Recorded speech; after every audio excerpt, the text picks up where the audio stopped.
ಇತಿಹಾಸ ಸೃಷ್ಟಿಸಿದ ನ್ಯೂಜಿಲೆಂಡ್ ವಿಶ್ವದ ಮೊದಲ ತಂಡ. ವೆಲ್ಲಿಂಗ್ಟನ್ನಲ್ಲಿ ನಡೆದ ದಕ್ಷಿಣ ಆಫ್ರಿಕಾ ಮಹಿಳೆಯರ ವಿರುದ್ಧದ 2ನೇ ಏಕದಿನ ಕ್ರಿಕೆಟ್ ಪಂದ್ಯದಲ್ಲಿ ನ್ಯೂಜಿಲೆಂಡ್ ಮಹಿಳಾ ತಂಡ ಐತಿಹಾಸಿಕ ಗೆಲುವು ಸಾಧಿಸಿದೆ. ದಕ್ಷಿಣ ಆಫ್ರಿಕಾ ನಿಗದಿಪಡಿಸಿದ 347 ರನ್ಗಳ ಗುರಿ ಬೆನ್ನಟ್ಟುವ ಮೂಲಕ ಭಾರತದ ಹೆಸರಿನಲ್ಲಿದ್ದ ವಿಶ್ವ ದಾಖಲೆಯನ್ನ ಕಿವೀಸ್ ಮುರಿದಿದೆ. ಮಹಿಳಾ ಏಕದಿನ ಕ್ರಿಕೆಟ್ ಇತಿಹಾಸದಲ್ಲಿ ಅತಿ ಹೆಚ್ಚು ರನ್ ಗಳಿಸಿದ ತಂಡ ಎಂಬ ದಾಖಲೆಯನ್ನ ನ್ಯೂಜಿಲೆಂಡ್ ನಿರ್ಮಿಸಿದೆ. ಇಲ್ಲಿಯವರೆಗೆ ಈ ದಾಖಲೆ ಭಾರತದ ಮಹಿಳಾ ತಂಡದ ಹೆಸರಿನಲ್ಲಿತ್ತು. ಆಸ್ಟ್ರೇಲಿಯಾ ವಿರುದ್ಧದ ODI ವಿಶ್ವಕಪ್ 2025ರ ಸೆಮಿಫೈನಲ್ನಲ್ಲಿ ಒಮೆನ್ ಇನ್ ಬ್ಲೂ 339 ರನ್ಗಳ ಗುರಿಯನ್ನ ಬೆನ್ನಟ್ಟಿತ್ತು. ಈಗ ಈ ದಾಖಲೆಯನ್ನ ಕಿವೀಸ್ ಮುರಿದಿದೆ. ಈ ಪಂದ್ಯದಲ್ಲಿ ಮೊದಲು ಬ್ಯಾಟಿಂಗ್ ಮಾಡಿದ ದಕ್ಷಿಣ ಆಫ್ರಿಕಾ ನಿಗದಿತ 50 ಓವರ್ಗಳಲ್ಲಿ 6 ವಿಕೆಟ್ಗಳ ನಷ್ಟಕ್ಕೆ 346 ರನ್ಗಳ ಬೃಹತ್ ಸ್ಕೋರ್ ಅನ್ನ ಪೇರಿಸಿತ್ತು.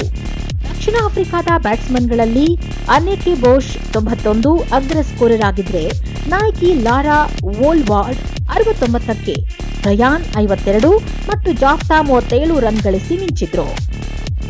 ಅಮೇಲಿಯಾ ಅದ್ಭುತ ಪ್ರದರ್ಶನ ನೀಡಿದ್ರು.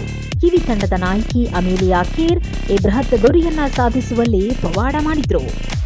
ಸೂಜಿ ಬ್ಯಾಟ್ಸ್ 8, ಕ್ಲಿಮರ್ 23 ಮತ್ತು ಮ್ಯಾಡಿ ಗ್ರೀನ್ 13 ರಂತಹ ಸ್ಟಾರ್ ಬ್ಯಾಟ್ಸ್ಮನ್ಗಳು ವಿಫಲಗೊಂಡ ನಂತರ ಅಮೇಲಿಯಾ ರೋಮಾಂಚಕ ಇನ್ನಿಂಗ್ಸ್ ಆಡಿದ್ರು. ವಿಕೆಟ್ಗಳು ಸ್ಥಿರವಾಗಿ ಬೀಳುತ್ತಿದ್ದಾಗ ಕೇರ್ ತಮ್ಮ ವಿನಾಶಕಾರಿ ಬ್ಯಾಟಿಂಗ್ ಅನ್ನ ಮುಂದುವರೆಸಿದ್ರು.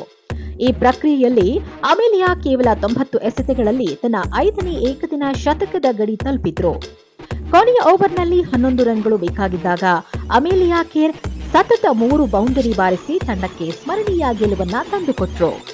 ಒಟ್ಟಾರೆಯಾಗಿ ಕೇರ್ ಮಹಿಳಾ ಏಕದಿನ ಕ್ರಿಕೆಟ್ನಲ್ಲಿ ಅತ್ಯಧಿಕ ವೈಯಕ್ತಿಕ ಸ್ಕೋರ್ ಗಳಿಸಿದ 2ನೇ ಆಟಗಾರ್ತಿ ಎಂಬ ಹೆಗ್ಗಳಿಕೆಗೆ ಪಾತ್ರರಾದರು. ಅದೇ ರೀತಿ ಕೇರ್ ನ್ಯೂಜಿಲೆಂಡ್ ನೆಲದಲ್ಲಿ ಏಕದಿನ ಪಂದ್ಯಗಳಲ್ಲಿ ಮಹಿಳಾ ಆಟಗಾರ್ತಿಯೊಬ್ಬರು ಗಳಿಸಿದ ಅತ್ಯಧಿಕ ವೈಯಕ್ತಿಕ ಸ್ಕೋರ್ ದಾಖಲೆಯನ್ನ ಸಹ ಸ್ಥಾಪಿಸಿದ್ರು.